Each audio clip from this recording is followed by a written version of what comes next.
Trucks, written by Marvin D. Buckner.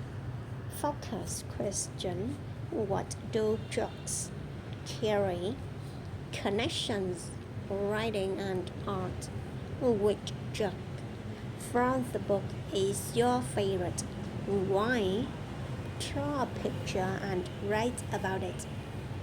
Math. Count the trucks in this book.